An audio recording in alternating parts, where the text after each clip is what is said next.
My self आकाश शर्मा और मैं मेरे यूट्यूब चैनल नर्सिंग पॉइंट में आप लोगों का स्वागत करता हूं। जिसने भी मेरे चैनल को सब्सक्राइब नहीं किया है सब्सक्राइब करें और बेल आइकन पे जाके प्रेस करें।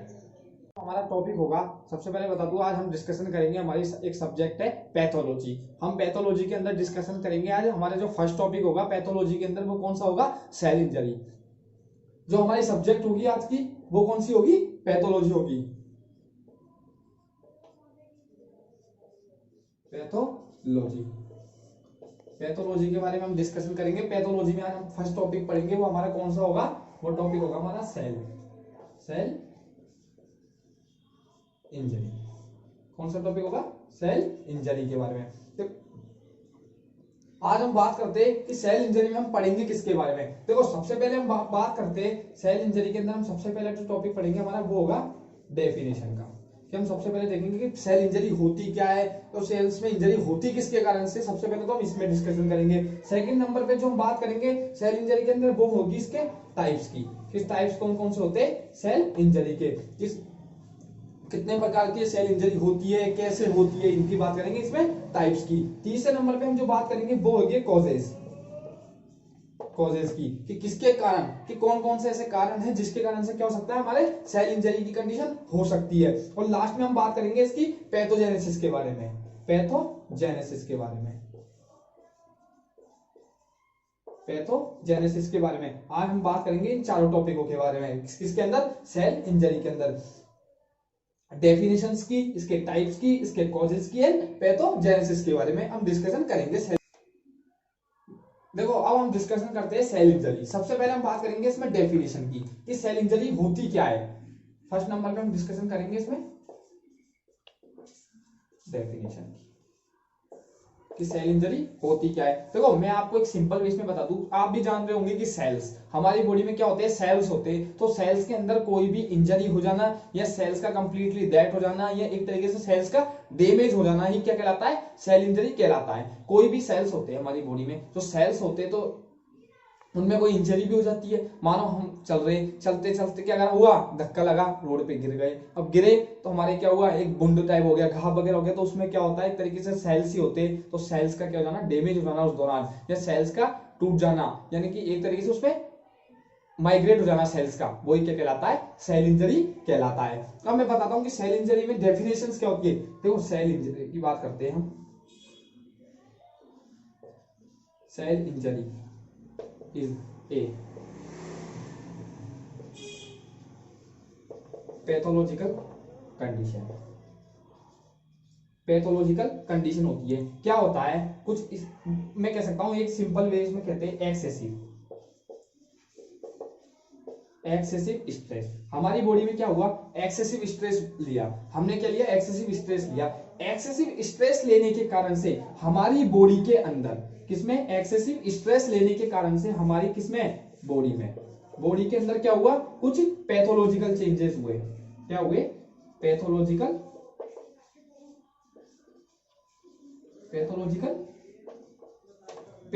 चेंजेस हुए। किसके कारण से हुए थे पैथोलॉजिकल चेंजेस? मेनली स्ट्रेस के कारण से। हमारी बॉडी में स्ट्रेस बढ़ा, उसके कारण से हमारी बॉडी के अंदर जितने भी पैथोलॉजिकल चेंजेस होते हैं, this is also known as, एक तरीके से इसको क्या बोलते हैं हम? सेल इंजरी बोलते हैं। सेल इंजरी क्या? एक्सेसिव स्ट्रेस के कारण से बॉडी में जितने भी पैथोलॉजिकल चेंजेस हुए, ये क्या होते हैं? सेल इंजरी होती है। अब एक बात बता देता हूं, एक वर्ड सुना होगा एडॉप्टेशन। एडॉप्टेशन का मीन्स होता है एक तरीके से किसी चीज को, एक कह सकते हैं किसी पार्टिकुलर कंडीशन में हम कह सकते हैं एक तरीके से एडॉप्ट करना। मतलब कि किसी कंडीशन को एक तरीके से क्या कह सकते हैं हम? एडॉप्ट करना कह सकते हैं। तो एडॉप्ट का मतलब होता है अनुकूलित। यही क्या होता है? एडॉप्टेशन होता है। ठीक है, तो ये जो कंडीशन होती है एडॉप्टेशन की, it is not be possible. जैसे ही हमारी बॉडी के अंदर क्या होते हैं, सेल्स में इंजरी होगी, तो सेल्स में इंजरी के कारण से जो एडॉप्टेशन की कंडीशन होगी, यानी कि हम मानो एक तरीके से ब्लड का एडॉप्ट कर रहे हैं, तो एक तरीके से जो एडॉप्टेशन की कंडीशन होगी, it is not be possible, यानी कि एडॉप्टेशन की कंडीशन होगी ही नहीं बॉडी में। किसके कारण से? सेल की इंजरी के कारण से। देखो, फर्स्ट डेफिनेशन हमारी ये हो गई। अब सेकेंडरी हम बात करते हैं कि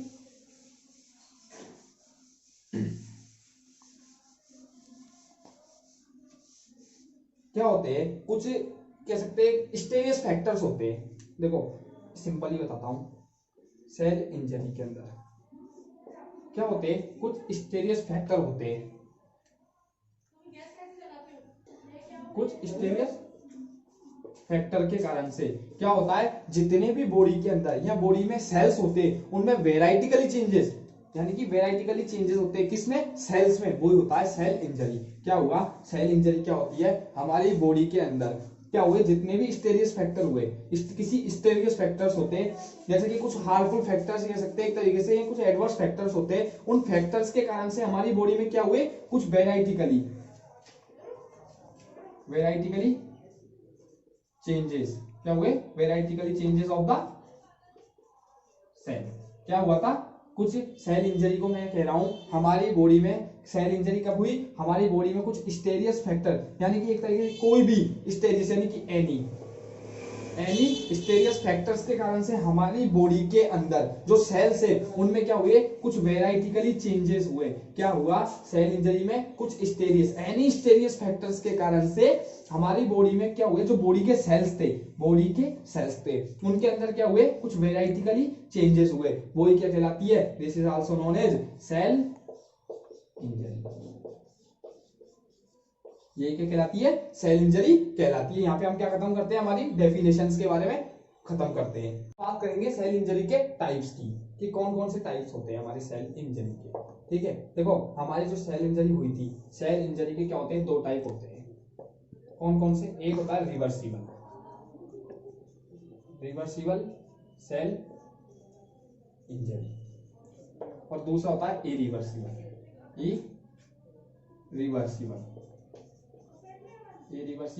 सेल इंजरी। देखो अब इरिवर्सिबल और रिवर्सिबल सेल इंजरी में क्या डिफरेंस होता है, पहले तो मैं आपको ये बता देता हूं।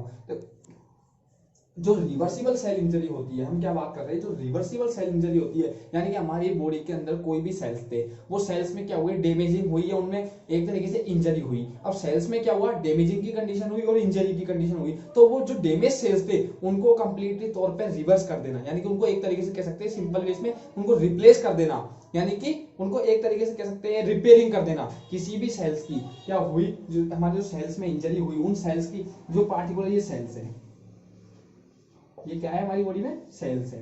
अब इन सेल्स को हटा के, इन सेल्स को एक तरीके से सिंपल से इसमें समझो, इन सेल्स को रिमूव कर देना, इंजरिकल सेल्स को, रिमूवल द इंजरिकल सेल्स, जो इंजरी हुई थी जिन सेल में, उनको रिमूव करके किसको एडो पहुंचा देना, न्यू सेल्स को क्या करना, प्रेजेंट करना। एक तरीके से क्या होता है, reversible cell injury. Reversible cells में क्या हुआ, सेल्स में इंजरी कर हुई, तो उन्हीं सेल्स को जो सेल्स में डैमेज हुए थे, उन सेल्स को रिमूव करके उनकी जगह पे दूसरे सेल्स को पहुंचा देना, यानी कि उन सेल्स को कंप्लीट तौर पे रिमूव करके अब जो न्यू सेल्स थे उनको प्रेजेंट कर देना। वो क्या, किस जगह पर, जहां पे इन्फेक्शन या इंजरी हुई थी जिन सेल्स में, वहां पर, वही क्या होती है, रिवर्सिबल सेल। और इसमें क्या होता है, जैसे सेल में कोई डैमेज, एक बात समझो, जैसे हमारी बॉडी में जैसे सेल्स थे, तो सेल्स डैमेज हुए तो एक स्टिमुलेंट की कंडीशन क्रिएट हो जाती है। तो इसके अंदर हम क्या कर सकते हैं, जो स्टिमुलेंट की कंडीशन होती है, उसको क्या कर दिया जाता है, सेल्स के अंदर से रिमूव कर दिया जाता है। स्टिमुलेंट की कंडीशन को रिमूव कर देना, ये क्या होती है, रिवर्सिबल सेल इंजरी। इसे क्या कहते हैं, रिवर्सिबल सेल। अब बात करते हैं इरिवर्सिबल सेल इंजरी क्या होती है। देखो इसमें क्या होता है,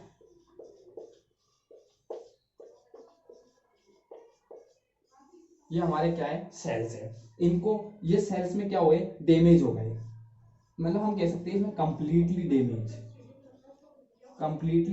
डैमेज या डेथ सेल्स की। एक बात बताओ, एक इंसान है, एक बात बताओ, चलो मेरे को एक बात बताओ चौधरी साहब, आप कि जैसे हमारी बॉडी के अंदर क्या है, कुछ सेल्स है, अब सेल्स क्या हुए, डैमेज हो गए। अब सेल्स में हम कह सकते हैं डैमेज हुए, उसको तो हम बदल सकते हैं, लेकिन कंप्लीटली डैमेज हो गए, यानी कि उन सेल्स की कह सकते हैं मृत्यु हो गई, ठीक है, यानी कि डेथ हो गई उन सेल्स की। अब वो सेल्स जब कंप्लीटली डैमेज होंगे तो उसको हम क्या कर सकते हैं, दोबारा से रिप्लेस कर सकते हैं क्या, उस जगह पे नहीं कर सकते। सही बात है ना, क्या बोल रहा हूं मैं, जो सेल्स थे वो क्या हुए, डैमेज हो गए। अब कंप्लीटली डैमेज हो गए और उनकी डेथ हो गई, यानी कि मैं कह रहा हूं मृत्यु हो गई किसकी, सेल्स की। तो उसको अब बदल सकता है कि कोई मर गया, एक बात बताओ, राधे श्याम काका मरे हमारे, मर गए, अब उनको दोबारा ला सकते हैं क्या हम लोग? नहीं ला सकते ना। उसी तरीके से कोई सेल्स है कंप्लीटली डैमेज है, उनकी डेथ हो जाती है, तो उसी जगह पे न्यू सेल्स को प्रेजेंट नहीं करना, यानी कि note be present new sales. ठीक है, इसमें नए सेल्स को प्रेजेंट नहीं करके सेल्स की कंप्लीटली डेथ हो जाती है और न्यू सेल्स होते हैं वो प्रेजेंट नहीं होती, यानी कि इसमें जो स्टूमुलेंट की कंडीशन हमने क्या करा, इसमें स्टूमुलेंट की कंडीशन को रिमूव कर दिया, लेकिन इसमें जो स्टूमुलेंट की कंडीशन होती है नोट बी रिमूव, इसमें हम क्या कर सकते हैं, रिमूव नहीं कर सकते, यानी कि कोई भी सेल्स को रिप्लेस नहीं कर सकते, मतलब कि कंप्लीटली तौर पे क्या हुआ, डेथ हो गई। किसकी डेथ हो गई? रामू काका की। रामू काका मर गए, ऐसे ही सेल्स भी मर गए कंप्लीटली। यही यहाँ पे हमारे क्या होते हैं, टाइप्स खत्म होते हैं। सेल इंजरी में किसकी बात करेंगे? कॉजेस की। देखो पहले तो हमने रामू काका को मार ही दिया, ठीक है, अब हम देखते हैं किसको मारते हैं। ठीक है, आप लोग बताओगे, उसी को हम मारेंगे इसमें भी, चलो ठीक है। फिर अब हम बात करेंगे किसकी? कॉजेस की। अब बात बताता हूं कॉजेस। इसमें दो कॉजेस होते हैं सेल इंजरी के। कौन कौन से कॉजेस होते हैं? एक होता है एक्वायर्ड कॉज, सेकंड होता है हमारे पास जेनेटिक कॉज। Genetic cause. अब देखो बात करते हैं कि एक्वायर्ड कॉज कौन कौन से एक्वायर्ड कॉज होते हैं। देखो सबसे पहले जो हमारे पास एक्वायर्ड कॉज में होता है, पहला होता है हमारे पास कौन सा? Physical agent. Physical agent. Second होता है हमारे पास, वो होता है केमिकल एजेंट। केमिकल एजेंट, ठीक है। नेक्स्ट हमारे पास होता है, वो होता है microbial agent.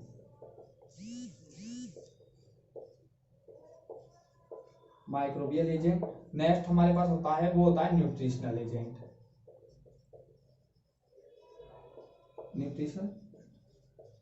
Nutritional agent. Second होता है हमारे पास immunological agent. Immunological agent. And last होता है हमारे पास साइकोलॉजिकल एजेंट।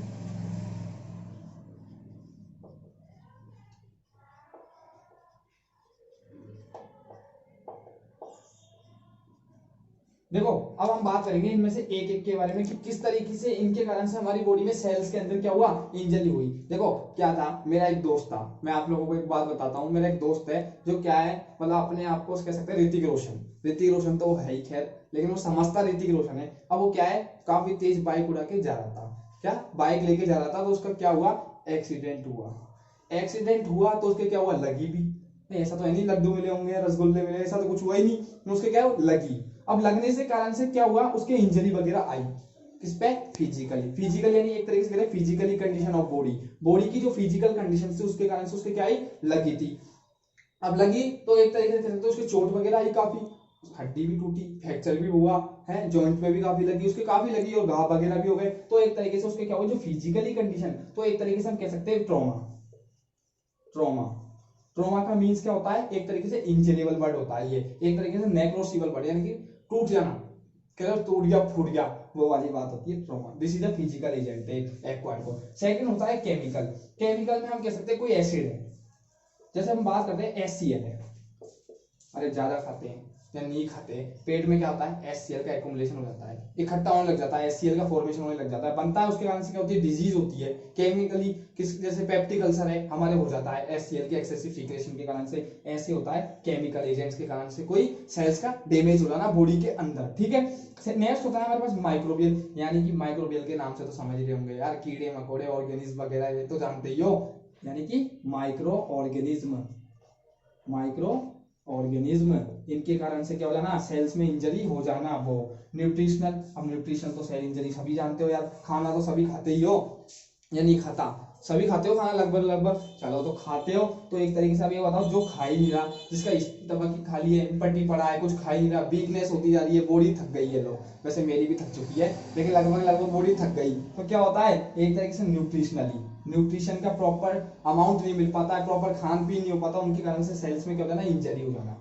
नेक्स्ट होता है immunological. Immunological related to word of immunity, हमारी बॉडी को कैसे कहते हैं, डिफेंस पावर, कहते हैं जिम कर रहा हूँ, अरे बहुत पावर बढ़ गया यार, तो वो इसी क्या कह सकते हैं, इम्यूनिटी एक तरीके से वीक हो जाती है, this is a immunological agent. और साइकोलॉजिकल, साइकोलॉजिकल तो आधी दुनिया की बात करें, साइकोलॉजिकल एजेंट में आधी दुनिया पागल ही है, तो पागलों की तो कमी नहीं है, उनकी भी एक सेल इंजरी होती है, जिसे एक तरीके से कहते हैं स्ट्रेस, एंजाइटी, सुने ये वर्ड तो आप लोगों ने, और डिप्रेशन, डिप्रेशन, ऐसे कंडीशंस के कारण से सेल्स में क्या हो जाना, इंजरी हो जाना, यही क्या होती है, एक्वायर्ड कॉजेज होता है। अब सेकंड हमारे पास कौन सा आता है, सेकंड आता है जेनेटिक। फर्स्ट तो क्या हुआ, एक्वायर्ड हो गया, सेकंड होता है जेनेटिक। इसमें कौन सा आता है, इसमें दो आते हैं हमारे पास, एक तो होता है साइटोजेनिक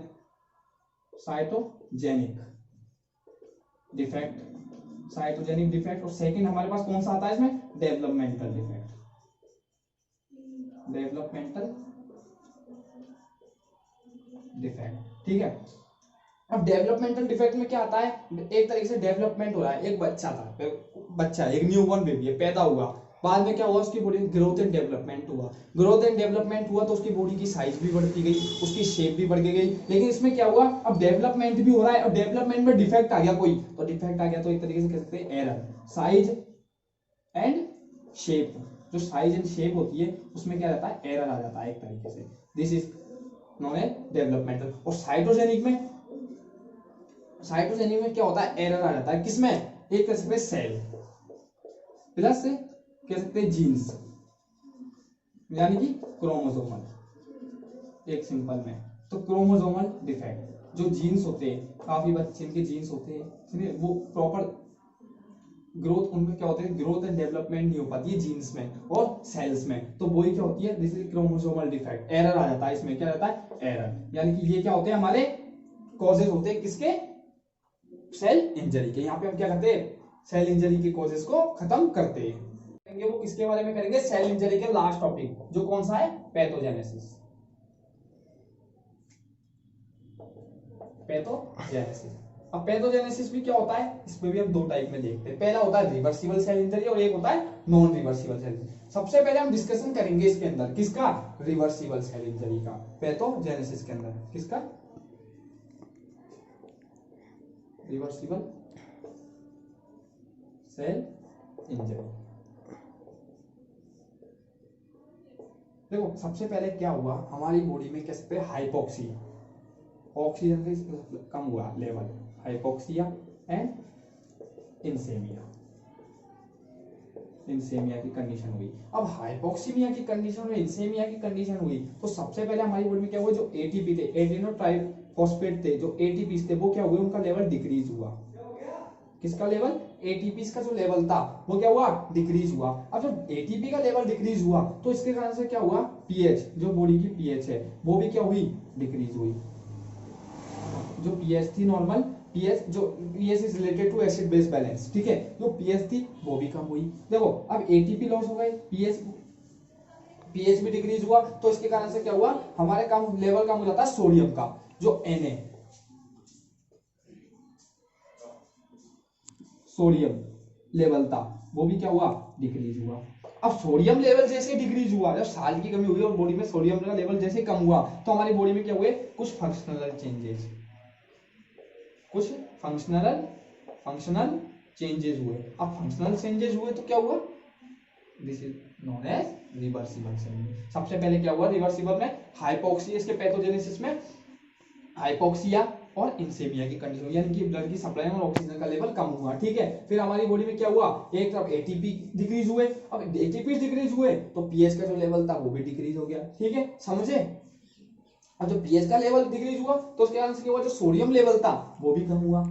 अब सोडियम लेवल जैसे ही कम हुआ तो हमारी बॉडी में जो फंक्शनल चेंजेस थे वो भी क्या हुए, कंप्लीट चेंज हो गए। कैसे फंक्शनल चेंजेस, जैसे कि एक बात बताओ, हमारी बॉडी में कई ऑर्गन है, अपने अपने खुद के सिस्टम होते हैं, जैसे जीआईटी सिस्टम है, कार्डियोवास्कुलर सिस्टम है, नर्वस सिस्टम, सबके अपने अपने फंक्शंस होते हैं, सबके अपने अपने रोल्स होते हैं। हर ऑर्गन है हमारी बॉडी के अंदर, बात करते हैं अपने अपने, जैसे कोई भी किडनी अपना फंक्शन रोल निभाती है बॉडी में, ठीक है, हार्ट अपना करता है, तो हर चीज का एक अपना फंक्शन होता है। तो इसी तरीके से यहाँ पे क्या हुए, फंक्शनल चेंजेस हुए, और कोई फंक्शनल चेंजेस के कारण से क्या हुआ, रिवर्सिबल सेल इंजरी की कंडीशन जनरेट हो गई।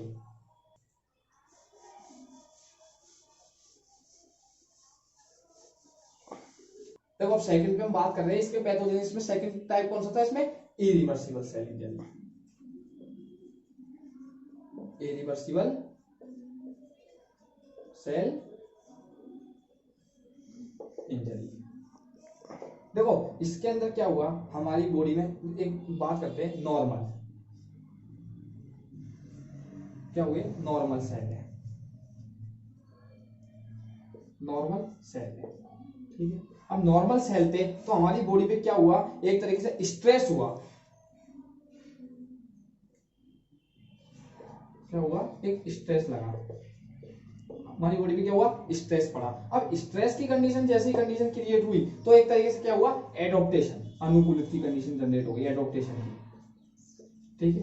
अब एडॉप्टेशन की कंडीशन हुई तो इसमें क्या हुआ, इनएबिलिटी की कंडीशन हो गई, inability of adaptation, inability of adaptation. अब एडॉप्टेशन जब अनुकूलित की कंडीशन ही नहीं हो पाई, तो मैंने बोला था आपको डेफिनेशन में भी, जैसे ही adaptation are not be possible, possible नहीं होता सेल इंजरी में, तो इसमें जैसे ही इनएबिलिटी की कंडीशन हुई तो क्या हुआ, सेल इंजरी हो गई, सेल इंजरी हो गई यहाँ पे हमारे। अब सेल इंजरी हुई तो इसमें लेवल का आएगा पड़ा, सीवियरिटी का, severe progressive, severe progressive, severe progressive का, या कह सकते हैं ऑफेंसिव। ऑफेंसिव का मीन्स यहाँ पे कहते हैं हम सिंपली हार्मफुल या बहुत डेंजरेबल, ठीक है। तो सीवियरिटी बढ़ी सेल्स के अंदर। अब जैसे ही सीवियरिटी बढ़ी तो मैंने आपको कहा था जब बहुत ज्यादा हमारी बॉडी में जो सेल्स थे बहुत ज्यादा ही क्या हुए, उनमें सीवियरिटी की कंडीशन जनरेट हुई है, बहुत हार्मफुल कंडीशन में वो जनरेट हुए, तो उसके कारण से क्या हो सकता है, हम आपस में उनको सही नहीं कर सकते, नॉर्मल स्टेट में नहीं ला सकते, तो this is answer known as irreversible cell injury.